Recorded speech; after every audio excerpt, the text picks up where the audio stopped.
Bismillahirrahmanirrahim. Assalamualaikum warahmatullahi wabarakatuh. Kami dari kelompok 1 ingin mempresentasikan proposal bisnis yang berjudul Jasa fotografi dan videografi dengan saya sendiri penulis Diki Danopan Siregar dan presentator Muhammad Faruroji. Oke, baiklah, kami mulai video presentasi kami. Baiklah, saya akan menjelaskan proposal bisnis yang berjudul Jasa fotografi dan videografi.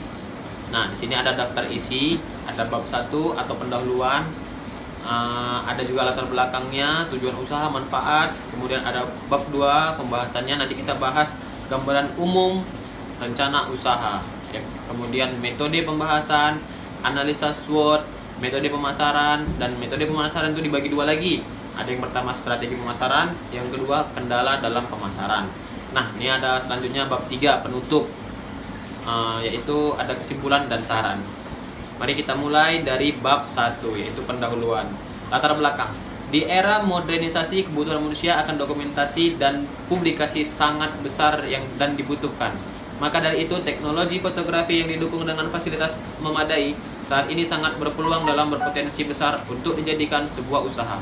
Tentunya didukung dengan ilmu pengetahuan fotografi yang mencukupi. Ekonomi kreatif menjadi harapan Indonesia. Pada perekonomian saat ini, hal ini didorong dengan adanya nilai tambah yang diciptakan oleh pengusaha ekonomi kreatif yang dapat meningkatkan daya saing di Indonesia.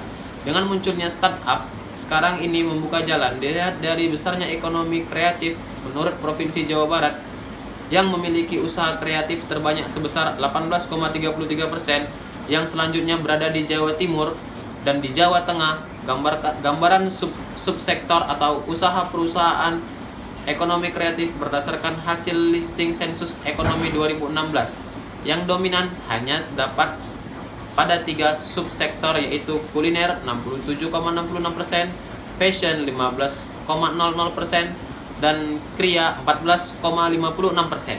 Sedangkan subsektor ekonomi kreatif lainnya secara keseluruhan hanya 2,77% saja. Nah, subsektor ekonomi kreatif di Indonesia sangat berkembang pesat. Selain kuliner, fashion, dan kriya, salah satunya adalah subsektor fotografi. Karena tuntutan zaman menjadikan usaha ekonomi kreatif di subsektor fotografi digandrungi para fotografer profesional. Fenomena ini muncul di saat orang-orang senang mengabadikan momen, di mana mereka merasa puas jika hasil dari momen itu diambil dengan kamera profesional. Tidak sedikit orang-orang rela mengeluarkan uang lebih untuk mengabadikan foto bersama keluarga, teman, dan lain sebagainya. Namun, dengan adanya inovasi dan kreatifikasi, banyak orang-orang berinovasi dalam usaha kreatif fotografi dengan konsep yang diberikan lebih inovasi. Pada masa kini, para anak muda, keluarga, dan kelompok lainnya lebih tertarik pada jasa fotografi yang menyediakan paket lengkap. Meskipun wedding fotografi yang menyediakan jasa spesifikasi untuk pernikahan tetap banyak dicari oleh masyarakat, tapi justru fotografi yang lengkap ini semakin digandrungi. Maka dari itu, dapat menjadi ide dan lahan usaha untuk para milenial, mengurangi angka pengangguran dan menciptakan lapangan pekerjaan yang baru di masa kini. Penghasilan yang didapatkan pun sangat menjanjikan. Namun, dalam menjalankan bisnis ini pastinya membutuhkan strategi yang tepat agar dapat bersaing di dunia bisnis yang semakin ketat. Maka dari itu, proposal ini hadir untuk menjawab beragam pertanyaan dan menjadi referensi untuk selanjutnya dalam berwirausaha. Nah, kita lanjut ke tujuan usaha. Tujuan usaha fotografer dan videografer itu apa sih? Kita simak selanjutnya. Nah, tujuan usaha itu bisa mencakup membuat usaha yang menggantung dan berkelanjutan. Yang kedua, mensinergikan antara fotografi, videografi, dan desain grafis dengan teknologi komputer. Yang ketiga, menumbuhkan jiwa wirausaha dan kreativitas. Yang keempat, membuat usaha sesuai dengan era digitalis seperti saat ini. Nah, dan yang terakhir, memberikan pelayanan maksimal dengan harga yang cukup terjangkau. Nah, kita lanjut yang C, manfaat usaha. Manfaatnya itu bisa membantu masyarakat dalam mengabadikan setiap momen. Nah, yang kedua, memberikan kesempatan kerja setiap orang untuk berkolaborasi bagi yang sudah mempunyai keahlian dalam bidang fotografi, videografi, dan desain grafis atau editing foto. Dan yang terakhir, meningkatkan penyedia fotografi dan videografi secara berkala sesuai tuntutan perkembangan zaman. Kita lanjut bab kedua pembahasan. Gambaran umum rencana usaha. Usaha ini merupakan sebuah usaha jasa fotografi yang diberi nama danografi. Adapun beberapa jenis produk serta jasa yang dihasilkan antara lain yakni sebagai berikut. Yang satu, paket foto, video, dan wedding. Yang kedua, foto, video, produk iklan atau promosi. Nah, yang ketiga ada foto dan video wisuda dan perpisahan sekolah. Yang keempat ada foto dan video keluarga, dan yang terakhir ada foto dan video acara-acara besar atau event-event besar. Lanjut dengan metode pelaksanaan, yaitu ada tahap persiapan, ya yang pasti penentu lokasi dong, tempat atau produksi. Yang kedua ada penentuan produsen, ada persiapan serta pembelian peralatan, ada inventaris peralatan. Nah, ini bisa kita lihat peralatan yang harus dipersiapkan untuk fotografi dan videografi itu ada kamera Sony dengan tipe A6000 dan kit dengan harga ya lumayan sih, 8.500.000 lah. Ada lensa wide-nya 3.500.000, lensa fix 3.200.000, gimbal kamera 4,9 dan lain sebagainya. Ini kalau dirincikan nih totalnya, oh my god, butuh nabung bertahun-tahun ini supaya dapat 45 juta ini. Nah, kita lanjut dengan metode pemasaran.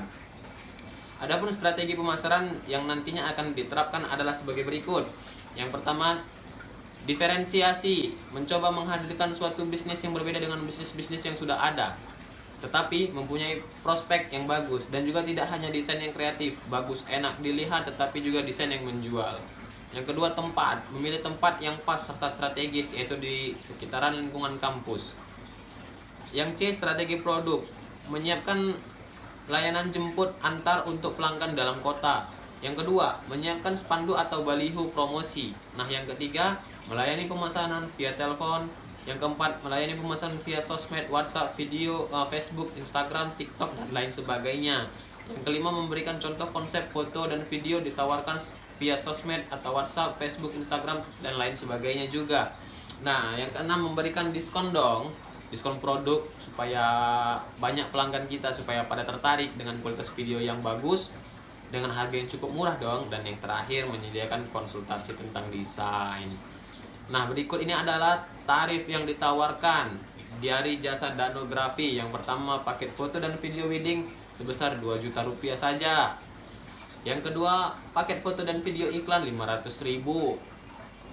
Dan yang ketiga, paket foto dan video wisuda hanya 1 juta. Bisa momen bareng keluarga tuh.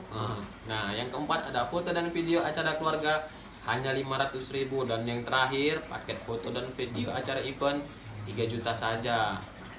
Nih, analisis SWOT. SWOT menurut Rangkuti 2005-21 adalah identitas berbagai faktor secara sistematis untuk merumuskan strategi pelayanan. Analisis ini berdasarkan logika dapat memaksimalkan peluang, namun secara bersamaan akan meminimalisir kekurangan dan ancaman. Matriks SWOT menghasilkan 4 sel kemungkinan alternatif strategi, yaitu strategi SO, strategi ST, strategi WO, dan strategi WT. Hasil pembahasan analisis SWOT. Data yang diperoleh dalam penelitian ini kemudian digunakan untuk mengembangkan strategi perencanaan. Metode analisis dapat digunakan adalah analisis SWOT. Deskripsi analisis ini adalah sebagai berikut. Yang pertama ada strength. Nah, yang strength ini ada 3 bagiannya. Yang pertama, mempunyai konsep fotografi yang memiliki ciri khas. Yang kedua, nama besar danografi yang ada di studio Kota Medan. Yang ketiga, mempunyai beragam background studio foto. Ada weakness. Lokasi studio dapat mengontrak. Sampai saat ini, lokasi studio danografi di Medan masih ngontrak. Yang kedua, proses produksi yang cukup lama. Ini dikarenakan banyaknya foto yang harus dipilih, diedit, kemudian masukkan ke tahapan cetak, yang juga memerlukan waktu yang cukup lama.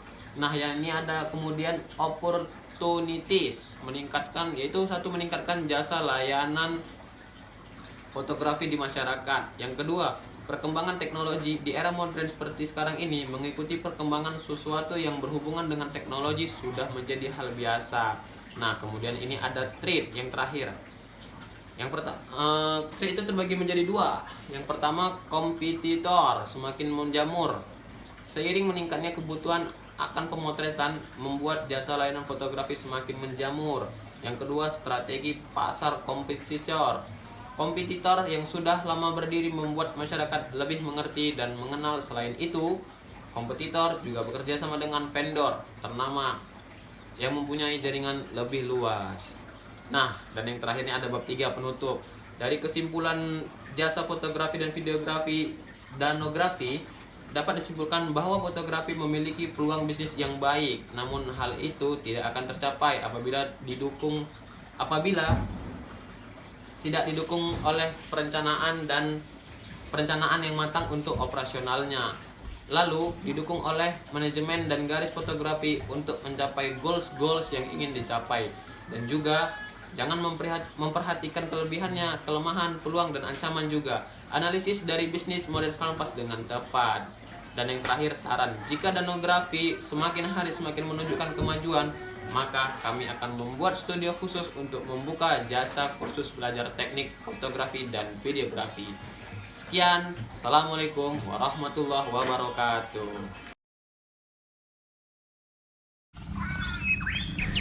Weekend kali ini aku ingin menikmatinya dengan suasana yang berbeda nih.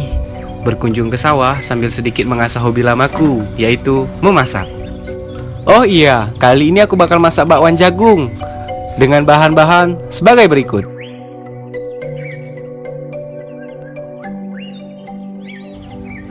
Wah, ada yang istimewa nih. Minyak goreng Salvaco yang terbuat dari buah sawit pilihan yang berkualitas.